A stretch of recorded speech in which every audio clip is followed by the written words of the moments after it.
students and welcome back to the Learn Daily Physics. तो आज आप देख सकते हैं we are going to talk about the Sommerfeld's atomic theory and in Sommerfeld's atomic theory आज हम देखेंगे कि समरफेल्ड एटॉमिक थ्योरी क्या है, इसकी इंट्रोडक्शन हम चेक करेंगे कि इसमें क्या होता है कि बोहर एटॉमिक मॉडल जो हमने पढ़ा, हमने तकरीबन 7 एक लेक्चर बोहर एटॉमिक मॉडल पे पहले पढ़े। तो बोहर एटॉमिक मॉडल की हर चीज़ हमने पढ़ी। तो वो बोहर एटॉमिक मॉडल्स के ड्रॉबैक क्या थे, सबसे पहले तो वो हम देखते हैं कि in Bohr atomic model what were the drawbacks that हम बोहर एटॉमिक मॉडल से समरफेल्ड के मॉडल में आ गए हैं। तो क्या मेन रीजंस क्या थी, क्यों हम आए हैं, क्यों हमें ज़रूरत पड़ी कि हम समरफेल्ड मॉडल में आए। तो ये आप कह सकते हैं कि एक्सटेंशन है बोहर एटॉमिक मॉडल की। बोहर एटॉमिक मॉडल को ही आगे लेके चलते हैं, हम अभी देखेंगे किस तरह से ये एक्सटेंशन है। सबसे पहले बात करते हैं drawbacks of Bohr atomic model के, क्यों बोहर एटॉमिक मॉडल फेल हुआ, जिसके बाद हमें उसकी एक एक्सटेंशन या एक फर्दर मॉडल की ज़रूरत पड़ी जिसको हमने सोमरफेल्ड मॉडल कहा। तो अब बोहर की जो पहली एक ड्रॉबैक था वो ये था कि बोहर का जो मॉडल था it can not explain the helium-like atoms. Okay, it only explains hydrogen atoms or the atoms which contain only one electron in their outermost shell. के जिन इलेक्ट्रॉन्स के पास आउटरमोस्ट शेल के अंदर एक ही इलेक्ट्रॉन होता था, सिर्फ उनको डिस्कस करता था, उनको ये कौन सा इंफॉर्मेशन की प्रोवाइड करता था या उनको ये एक्सप्लेन कर सकता था। But the atoms like helium जिनके पास 2 इलेक्ट्रॉन्स होते थे उनको ये एक्सप्लेन नहीं कर पाता था। ये क्या उसको भाई उनकी बाइंडिंग एनर्जी को ये बोहर एटॉमिक मॉडल जो है सही से एक्सप्लेन नहीं कर पाता था। फिर इसका जो मेन रीजन, जो मेन एक ड्रॉबैक है जिसकी वजह से हमें समरफेल्ड मॉडल के अंदर जाना पड़ा, कि हम पढ़ते हैं फाइन स्ट्रक्चर। फाइन स्ट्रक्चर भी आएगा बाद में, फाइन स्ट्रक्चर को हम डिटेल में पढ़ेंगे समरफेल्ड मॉडल के बाद कि किस तरह समरफेल्ड मॉडल फाइन स्ट्रक्चर को डिस्कस करता है, और उसी में हम फाइन स्ट्रक्चर को भी अच्छे से पढ़ेंगे। लेकिन एक ज़ीमैन इफेक्ट होता है, एक फाइन स्ट्रक्चर आप कहें। कल हमने स्पेक्ट्रम पढ़ा था, तो स्पेक्ट्रम हमने क्यों पढ़ा, हमने स्पेक्ट्रम को कैसे एक भाई स्पेक्ट्रम एनर्जी को डिस्क्राइब करता है, और किस तरह एनर्जी को डिस्क्राइब करता है कि हमने पढ़ा कि हमारे पास जो डेल ऑफ ई है ना, चेंज इन एनर्जी है, वो किसके बराबर होती है, H Planck's constant into its frequency. तो ये फॉर एनी स्पेक्ट्रम है, ठीक है, कोई भी हमारे पास स्पेक्ट्रम है। तो हमारे पास एक एनर्जी, आप समझें कि बैंड गैप आ जाता है, एक एनर्जी, हमें एक एनर्जी की वैल्यू पता चलती है स्पेक्ट्रम से, उसकी फ्रीक्वेंसी से, कि डिफरेंट फ्रीक्वेंसीज हैं तो उसकी डिफरेंट एनर्जीज होंगी, ठीक है। Is equal to h f, आप समझे, photon, every photon have every specific value of energy. अब हमने क्या करना है, अब जब हम बात करते हैं स्पेक्ट्रम की, तो ज़ीमैन इफेक्ट क्या होता है कि जब इलेक्ट्रिक फील्ड के अंदर हम रखते हैं हाइड्रोजन एटम को, तो उसकी जो ये स्पेक्ट्रम्स होते हैं या ये जो एनर्जी लेवल्स होते हैं, ठीक है, ये स्पेक्ट्रम्स हमें क्या बेसिकली एनर्जी लेवल्स के बारे में बताता है।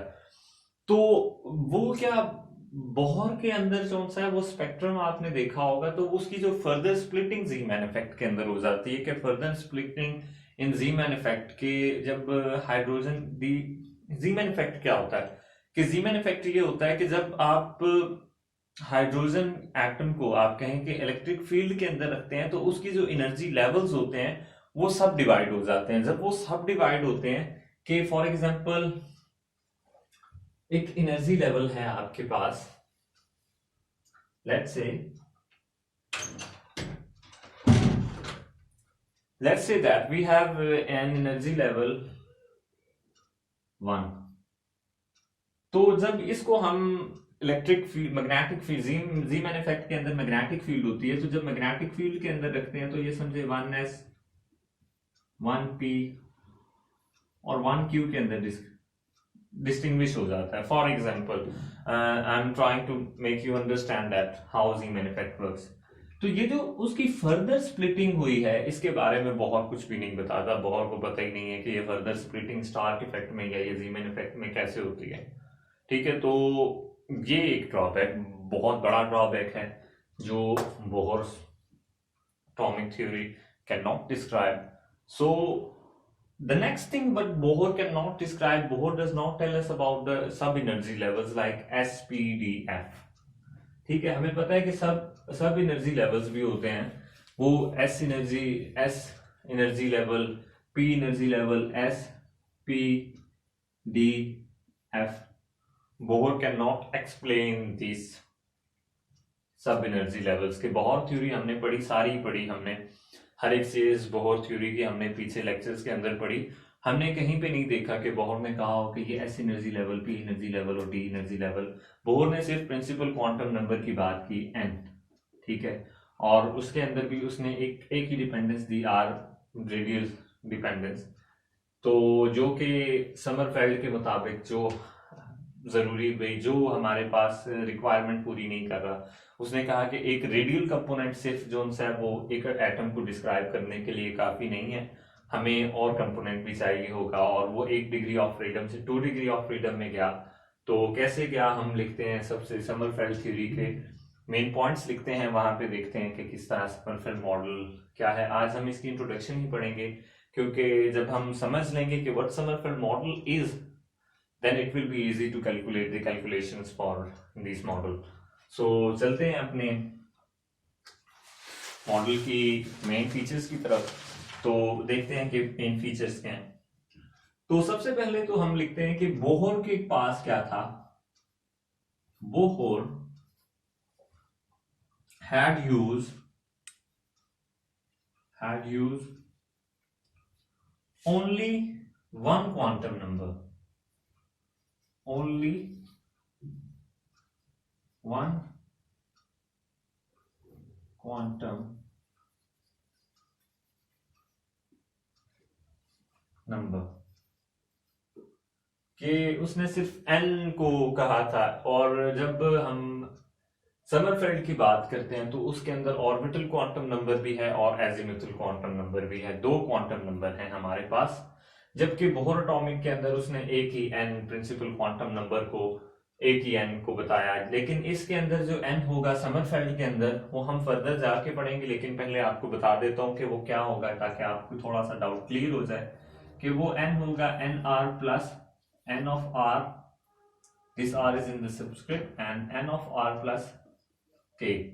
Okay, so orbital plus azimuthal, you can say this is azimuthal or orbital quantum number, and this is the radial quantum number n of r.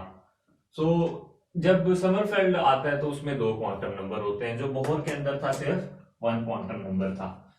तो इसके बाद हम कहते हैं कि समरफेल्ड सजेस्टेड दैट कि बोहर एटॉमिक मॉडल के अंदर क्या था, कि हमने कहा एक सर्कुलर ऑर्बिट है जिसके दरमियान में एक न्यूक्लियस है, और वो सर्कुलर ऑर्बिट के गिर्द जो है हमारा इलेक्ट्रॉन रिवॉल्व करता है. लेकिन बोहर में क्या, नहीं नहीं नहीं, ऐसे नहीं होता, बिल्कुल भी ऐसे नहीं होता.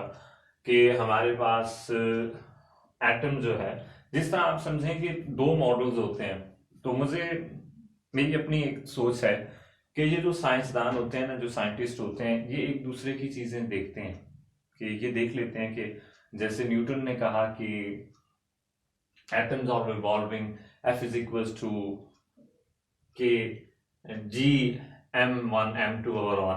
इस तरह F is equals to G M1 M2 over R square, or I think it was R. So force is R square. So similarly, the Coulomb's force is equals to K Q1 Q2 over r square. So these 2 forces are equal. So similarly like that, Kepler आया. तो Kepler ने क्या कहा कि जो वो Newton ने कहा कि एटम जो है वो सन के गिर्द जो से हैं, सारे प्लैनेट सर्कुलर ऑर्बिट के अंदर रिवॉल्व कर रहे हैं. ठीक है, केपलर आ गया. केपलर ने प्लैनेटरी मोशन एक डिस्क्राइब किया और प्लैनेटरी मॉडल दिया कि नहीं नहीं नहीं, ऐसे नहीं होता. क्या होता है कि एटम्स के प्लैनेट्स के गिर्द जो उनसे दूसरे सन के गिर्द प्लैनेट्स जो उनसे हैं, वो ऑर्बिट जो है वो एलिप्टिकल ऑर्बिट के अंदर इवॉल्व कर रहे हैं, ना कि सर्कुलर ऑर्बिट के अंदर इवॉल्व कर रहे हैं.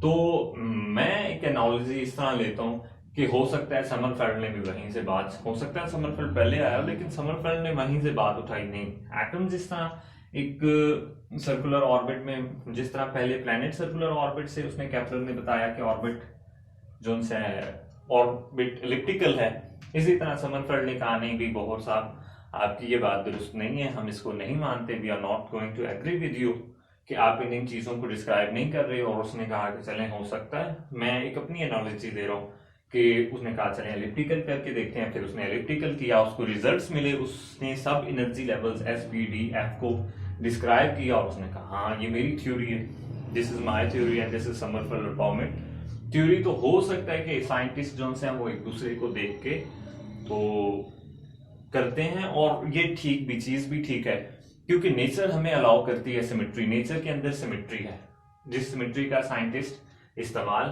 करते हैं। तो आप भी देख लें, अगर कोई चीज ऐसे होती है तो आप अपनी एक थ्योरी बना सकते हैं। तो ये था कि बोहर ने कहा कि ओनली वन क्वांटम नंबर है, और बोहर ने बताया कि एक न्यूक्लियस के गिर इलेक्ट्रॉन सर्कुलर ऑर्बिट में घूम रहा है। लेकिन समरफेल्ड आया और समरफेल्ड ने कहा नहीं नहीं ऐसे नहीं होता, कि एटम जो है ना एक एलिप्टिकल ऑर्बिट में इलेक्ट्रॉन घूमता है, और न्यूक्लियस कहां पे होता है at one of its foci, कि एक क्या होता है कि आपके पास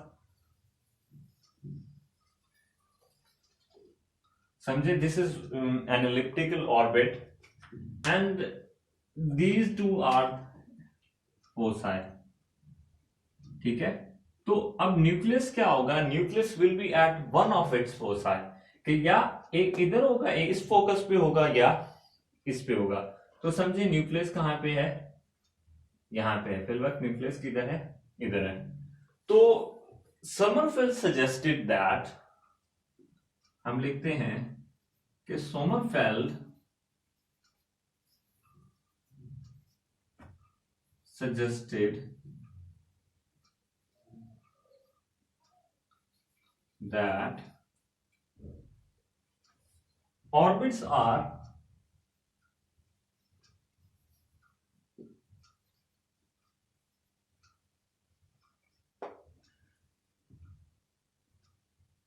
made up of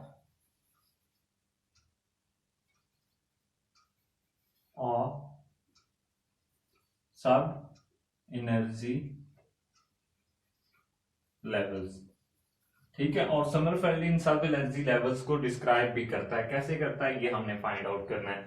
समझें, जो हमारा गोल है समरफेल्ड मॉडल को समझने के लिए वो यही है कि बोहर एटॉमिक मॉडल हमें सब एनर्जी लेवल्स के बारे में नहीं बताता, वो ज़ीमैन इफेक्ट को नहीं डिस्क्राइब करता, जबकि समरफेल्ड जो है वो सब एनर्जी लेवल्स एसपीडीएफ को डिस्क्राइब करता है।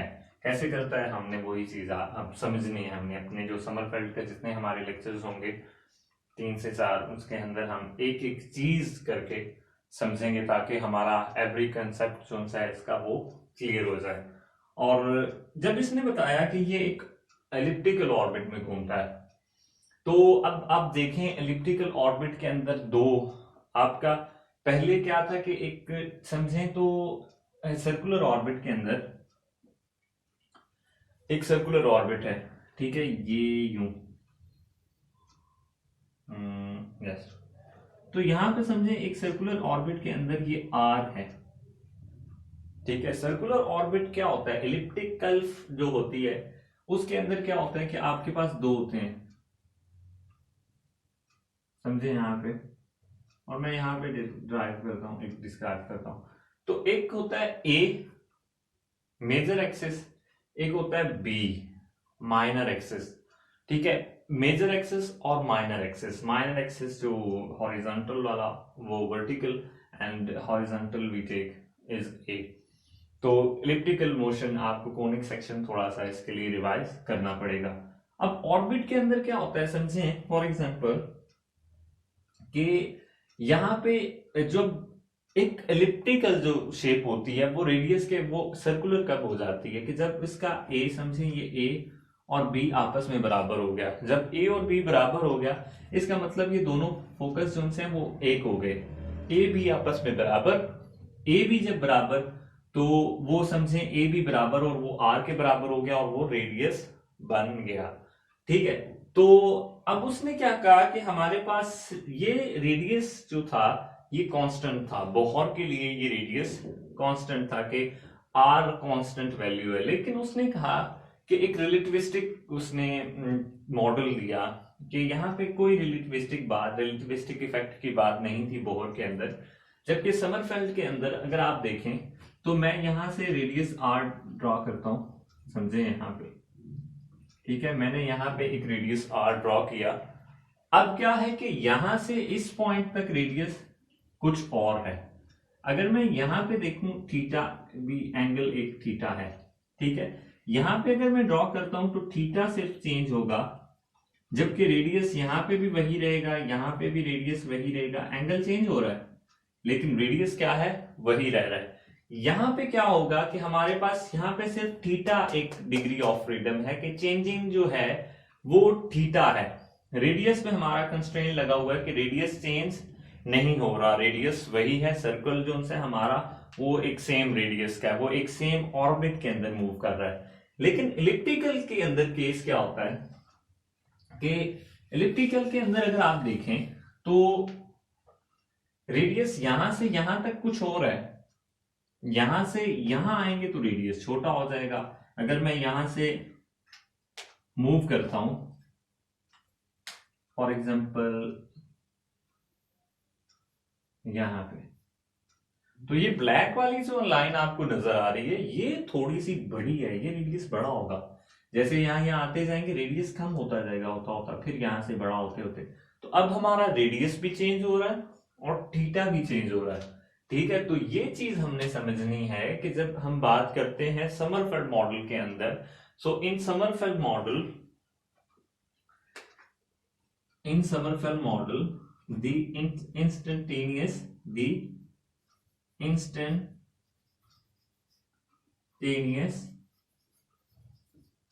position is given by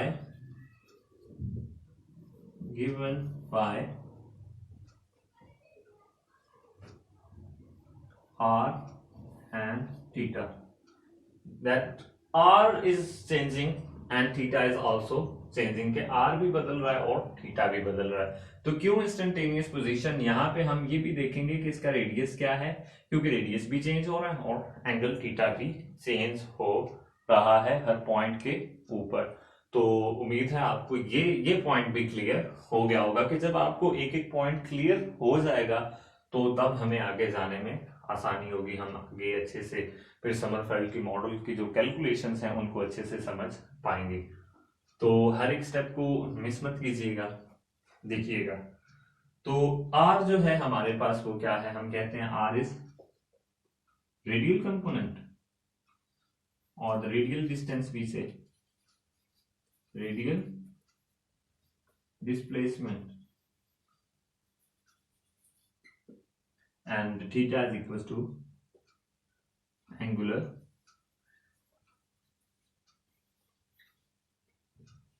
displacement, okay, theta is equals to angular displacement, जो हम छोटे ग्रेड्स में पढ़ते आ रहे हैं उसी तरह ये चीजें हैं।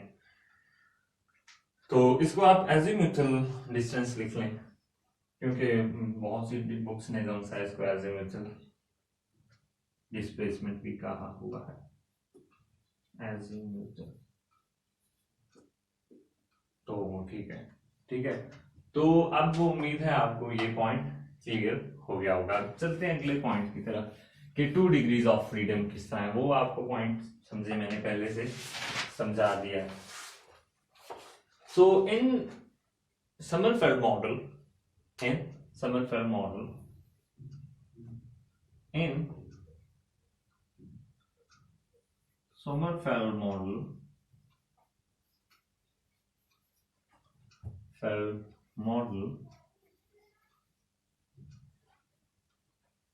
we have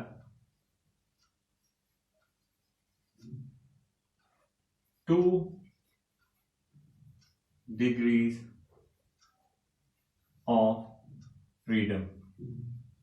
कि मैंने आपको बताया कि बोहर के अंदर कितनी डिग्रीज ऑफ फ्रीडम थी, एक, जबकि यहाँ पे 2, आर और थीटा 2 डिग्रीज ऑफ फ्रीडम है। हमारा जो मोमेंटम था, हमने जो पोस्टुलेट पढ़ा था बोहर एटॉमिक मॉडल में, तो वो हमने पढ़ा था कि L is equals to m v r is equals to n h cut. तो अब यहाँ पे हमारे पास 2 डिग्रीज ऑफ फ्रीडम की वजह से 2 मोमेंटम्स होंगे, एक P ऑफ थीटा होगा और एक P ऑफ R होगा। दोनों क्या हैं, दोनों कैसे हमें डिफरेंट वैल्यूज देती हैं, SPDF को कैसे डिस्क्राइब करेंगे वो हमने पढ़ना है, तो वहां पे भी चलते हैं। तो अब बताता हूं मैं कि 2 डिग्रीज ऑफ फ्रीडम की वजह से 2 हमारे पास मोमेंटा आएंगे, ठीक है। 2 मोमेंटम की वैल्यूज आएंगी, एक क्या होगी P of theta and P of r the angular and radial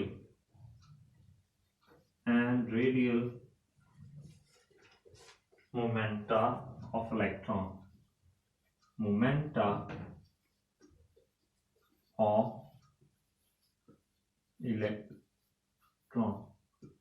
okay. So अब क्योंकि हमारे पास 2 डिग्रीज ऑफ फ्रीडम है, उन 2 की वजह से P ऑफ थीटा और P ऑफ आर आएंगे, क्योंकि 2 वेरिएशंस आ रही हैं। पहले हमारे पास क्या था, वो एक रेडियस, एक सेम रेडियस था, तो एक सिर्फ हमने कहा कि वो थीटा के हिसाब से MVR, हमारे पास एक जो एंगुलर मोमेंटम आ रहा था वो सिंपली एक MVR की में आ रहा था। लेकिन अब हमारे पास एक R डॉट में एक रेडियस की वजह से, रेडियस की चेंज की वजह से टाइम डिपेंडेंस जो है वो रेडियस की चेंज की वजह से भी आएगा और थीटा की चेंज की वजह से भी आएगा। दोनों की क्या वैल्यूज होंगी ये हम डिस्कस करेंगे। तो अब इसके आप समझें कि हमारे पास 2 पोस्टुलेट्स भी हैं, कि जैसे हमने पोस्टुलेट्स पढ़े ना, ये भी आप पोस्टुलेट्स भी कह सकते हैं, इनको फीचर्स भी कह सकते हैं, आप इनको मेन पॉइंट्स भी कह सकते हैं। लेकिन जो मेन पोस्टुलेट दिया, जैसे कि बोहर ने दिया कि L is equals to m v r is equals to n h cut, तो उसी तरह हमारे पास जो समरफेल्ड ने एक हमें मॉडल दिया, वो मॉडल के अंदर पोस्टुलेट्स दिए। वो पोस्टुलेट्स कुछ यूं थे कि समरफेल्ड ने कहा कि जो हमारे पास P ऑफ थीटा है ना, हम जब P ऑफ थीटा का डेरिवेटिव लेते हैं विद रिस्पेक्ट टू थीटा, तो वो हमारे पास बराबर होता है KH के। समझें तो ये एक L is equal to m v r वाली ही टर्म है। किस तरह वो जब R वाली को करता हूं तो मैं बताता हूं। समझें ये है फर्स्ट पोस्टुलेट समरफेल्ड का, और जो सेकंड पोस्टुलेट है वो है जी कि जब P ऑफ R वाली टर्म को आप with respect to R integrate करते हैं तो वो क्या आता है, N ऑफ R H के बराबर आता है। अब आप समझें कि ये किस तरह से आ गया, तो ये है, समझें P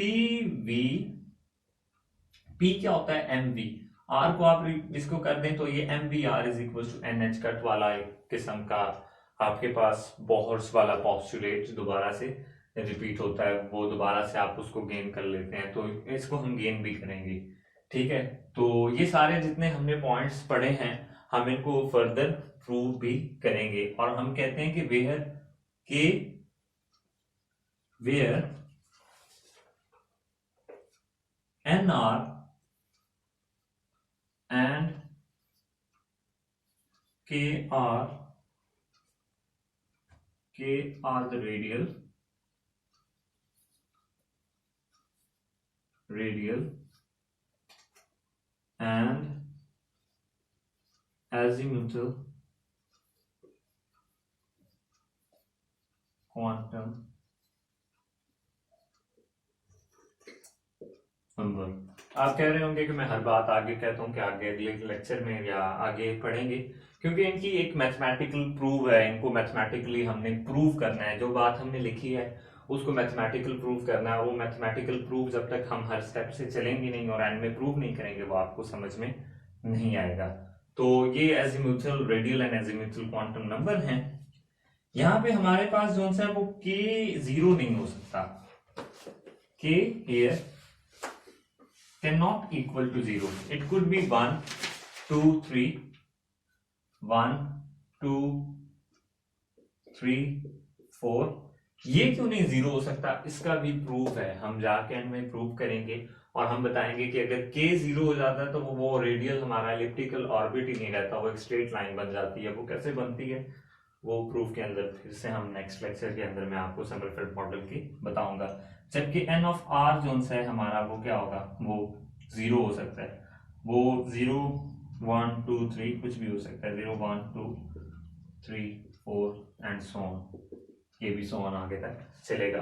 तो ये तो क्या था हमारे पास थे, एक हमने एक मेन फीचर्स के बारे में बताया कि समरफेल्ड मॉडल क्या है, आपके जरा जहन के अंदर आ जाए कि what Sommerfeld model is and what why we are going to study this Sommerfeld model. हम इस समरफेल्ड मॉडल को क्यों पढ़ रहे हैं, हमें जरूरत क्या पड़ी, क्यों क्या मौत पड़ी थी हमें कि हम बोहर को छोड़ के समरफेल्ड के पीछे अब पढ़ने आ गए। हमने तो बहुत बड़ी मुश्किल से पढ़ा था, तो बोहर के अंदर वो मसले थे जो समरफेल्ड ने आके कुछ हद तक हल किए। फिर उसके बाद वेक्टर मॉडल आ गया, कहानी खत्म नहीं हुई, कहानी चल रही है अभी। तो फिर वेक्टर मॉडल आया, फिर और बहुत सी कहानियां शुरू हो गई। तो क्या होता है कि हर एक साइंटिस्ट अपने अपना एक वर्क करता है और वो दर्जा बदर्जा स्टेप बाय स्टेप हम एक चीज को, हर एक चीज उसकी जान जाते हैं। एटम क्या है, तो एटम अगर आप क्वांटम स्टेट के अंदर बात करें, थोड़ा सा आपको एक और आपकी नॉलेज के लिए बात बताता हूँ कि क्वांटम स्टेट के अंदर अगर आप एटम को, कोई आपसे पूछ लेता है कि व्हाट इज एन एटम, तो आप कहेंगे कि एक लातीनी जबान, Latin word, I think it was from the Greek word, I think atom, Atmos, ठीक है। और वो जो ग्रीक लोग थे उनकी एक सोच के अंदर एटम एक स्फीयर था, एक सिंपली एक स्फीयर, आर्म स्फीयर था। फिर जो उनसे फिलोसफर आए उन्होंने बताया नहीं, एटम के अंदर और भी पार्टिकल्स होते हैं, ठीक है। फिर वो इलेक्ट्रॉन डिस्कवर हुआ, प्रोटॉन डिस्कवर हुआ, फिर एटम को हमने फर्दर स्टडी किया। बोहर ने बताया कि एक न्यूक्लियस भी होता है दरम्यान में, ठीक है, और फिर वो इलेक्ट्रॉन रिवॉल्व कर रहे हैं। फिर हमने बहुत से बात देखा कि बोहर कोई चीज डिस्क्राइब नहीं कर सका। फिर क्या आ गया, फिर ये समरफेल्ड मॉडल आ गया, ठीक है। समरफेल्ड ने कहा मैं बताता हूँ क्या चीज है। फिर वेक्टर एटॉमिक मॉडल आ गया, उसने कहा मैं बताता हूँ। इस तरह बहुत से मॉडल, क्वांटम मॉडल ने हमें क्या बताया, क्वांटम मॉडल बताता है कि एक न्यूक्लियस है, उसके गिर्द क्लाउड है, एक क्लाउड सा है कि प्रोबेबिलिटी, क्वांटम मॉडल हमें पता है एक प्रोबेबिलिटी पे चलती है। तो उसने बताया एक क्लाउड है और वो क्या, उस क्लाउड को बताता है कि इलेक्ट्रॉन कहाँ है, प्रोबेबिलिटी जहाँ ज्यादा वहाँ इलेक्ट्रॉन है। तो एक मॉडल, हर एक मॉडल, हर एक साइंटिस्ट ने कहा कि लाइक एटम ये नहीं, एटम ये है। तो हो सकता है अगर आप कल को उठें और आप कहें एटम ये नहीं, एटम ये है, तो फिर एक नई थ्योरी आपके नाम से इजाद हो जाएगी। लेकिन एटम क्या है ये अल्लाह की जात बेहतर जानती है, और अल्लाह बेहतर जानता है कि जिसने एटम को बनाया और जो इस एटम को तख्लीक किया वो वही जानते हैं कि एटम क्या है। लेकिन हम क्या करते हैं, हम जिन साइंटिस्ट ने पढ़ा, हम पढ़ते हैं उस चीज़ को कि वो एटम क्या है, फिर हम उसके ऊपर वर्क करते हैं कि हाँ एटम ये है। और हम अगर आप यही बात आप कहें हम क्यों पढ़ते हैं ये चीज़, ये तो पहले लोगों ने पढ़ ली है, तो आप इस वजह से पढ़ते हैं, हम इस वजह से पढ़ते हैं कि हम वही चीज़ दोबारा से डिस्कवर ना कर लें। हम समरफेल्ड की थ्योरी बता के हम कहें ओ, हमने एक नई थ्योरी बता दें, फिर हमें कोई बताए कि ओ ये समरफेल्ड थ्योरी तो पहले किसी ने, ये तो समरफेल्ड साहब ने पहले बताई हुई है, आपने क्या काम किया है। तो हम पहले ये चीज़ पढ़ते हैं, फिर सब जब पढ़ लेते हैं तो फिर हम अपनी डिस्कवरी करने के लिए हम बताते हैं कि हाँ, अब जब पीएचडी करते हैं तो वो फिर एक नई चीज़ बता के वो एक नया अपना आर्टिकल, एक नया जो सा है वो निज़ाम लगा के अपने नाम के साथ एक डॉक्टर छपवा लेते हैं। तो ये एक सारा निज़ाम था, और मैंने बताया एटम कहाँ से चला और क्या है, और एटम क्या है। Nobody know what atom is, but what we are going to do, we are going to study that what atom is. So assalamu alaikum, and thank you very much for watching my lecture, and assalamu alaikum again.